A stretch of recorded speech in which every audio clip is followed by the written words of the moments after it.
అందరికీ నమస్కారం. తిరుమలలో వేసవి రద్దీ కొనసాగుతోంది. ఈ నేపథ్యంలో ఇప్పటికే తిరుమలకు భక్తుల రద్దీ చాలా పెరిగింది. శ్రీవారి దర్శనానికి సామాన్య భక్తులకు చాలా గంటల సమయం పడుతుంది. ప్రస్తుతం రద్దీ కారణంగా టీటీడీ కీలక నిర్ణయాలు తీసుకుంది. క్యూ లైన్లలో ఉన్న భక్తులకు సదుపాయాలు కల్పిస్తోంది. దర్శనం సమయానికే క్యూ లైన్లలోకి భక్తులు రావాలని టీటీడీ సూచిస్తోంది. ఇక శ్రీవారి దర్శనానికి వచ్చే సామాన్య భక్తులకు అధిక ప్రాధాన్యత ఇస్తూ సులభంగా దర్శనం కలిగించేందుకు టీటీడీ కీలక నిర్ణయం తీసుకుంది.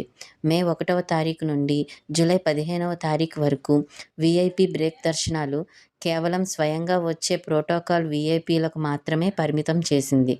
అదేవిధంగా మే 1వ తేదీ నుండి స్వయంగా వచ్చే ప్రోటోకాల్ వీఐపీలకు బ్రేక్ దర్శనాల సమయం ఉదయం 6 గంటల నుండి అమలు చేయనుంది. వీఐపీలు కాకుండా ఎవరు అయితే వీఐపీల సిఫారసు లెటర్ తీసుకొని తిరుమలకు వెళ్తారో వాళ్ళ యొక్క లెటర్లు తీసుకోరు. కాబట్టి మీకు వీఐపీ దర్శనం టికెట్స్ కూడా ఇవ్వరు. వీఐపీల సిఫారసు లెటర్లు అంత దూరం తీసుకువెళ్ళి అక్కడ మీరు ఇబ్బంది పడకుండా ముందే జాగ్రత్త తీసుకోండి. ధన్యవాదములు.